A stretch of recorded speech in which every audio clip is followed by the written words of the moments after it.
네, 안녕하세요. 모카 김한영입니다.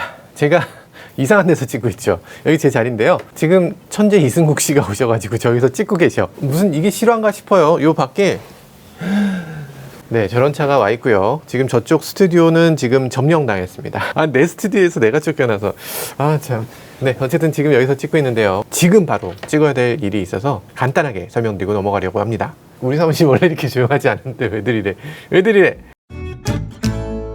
지금 업계에서 가장 핫한 건 반도체 이슈 물론 있지만 반도체 이슈보다 훨씬 큰 문제가 생겼습니다. 뭐냐면 직장 폐쇄가 일어나고 있다는 거예요. 르노 삼성 같은 경우는 작년 임단협을 아직 끝마치지 못한 유일한 회사죠.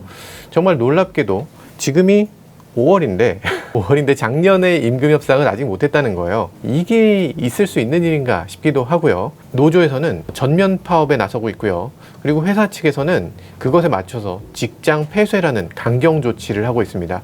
그 결과 어떤 얘기가 나왔냐면 우리가 하는 파업이 아니라 사측이 하는 파업, 어차피 우리는 파업으로 타격을 줘서 우리의 요구를 관철시키려 했는데 사측이 스스로 파업한다니 우스운 꼴을 자처하는 사측이 우스울 따름, 이렇게 글을 올렸어요. 사측이 파업하는 게 아니고 직장을 폐쇄한 거죠. 네, 이게 바로 노조 파업에 대응하는 직장 폐쇄 공고문인데요. 부분 직장 폐쇄 공고라고 되어 있죠. 르노 삼성자동차 주식회사는 노동조합의 기습적이고 지속적인 파업으로부터 회사의 재산과 시설을 보호하기 위해서 아래와 같이 무기한 부분 직장 폐쇄를 결정하여 공고합니다. 이렇게 써 있어요. 조업 희망자는 근로희망서 제출 시 정상 근무 가능, 이렇게 써 있죠. 그리고 직장 폐쇄 즉시 대상자는 퇴거하여야 하며 이후 회사 허가 없이 사업장에 들어올 수 없음, 이렇게 되어 있습니다. 그러니까 파업을 하더라도 집에 가서 하라는 얘기죠.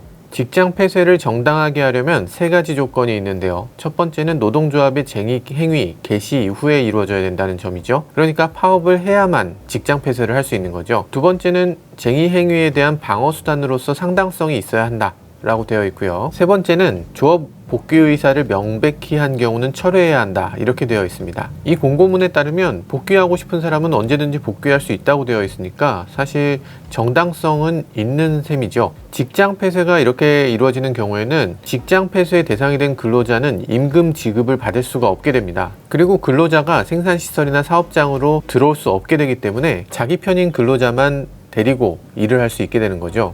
파업과 직장 폐쇄는 굉장히 갈등의 골이 깊어졌을 때 정말 극단적인 경우에만 일어나지만 이 경우는 노동자 입장이 굉장히 불리해 보입니다. 직장 폐쇄하는 건 뭐예요? 공장 걸어 잠그고 가겠다, 나 집에 갈 테니까 너네가 파업하든 말든 알아서 해라 라는 거죠. 웃을 일인가 싶네요. 약간 웃을 일이 아닌 것 같은데. 예전 같으면 노조 파업은 어느 정도 응원의 목소리도 받을 수 있었을 거고요. 어느 정도 당위성 같은 것도 인정받았을 수 있을 겁니다. 하지만 지금의 르노 삼성은 결코 그렇지 못하거든요. 지금 파업을 한다는 건 시기적으로도 적절치 않고 올바른 방향이 아니라는 얘기들이 나오고 있는데요. 그러다 보니까 르노 삼성 근로자들 가운데서도 이 파업에 반대하는 입장이 굉장히 많습니다.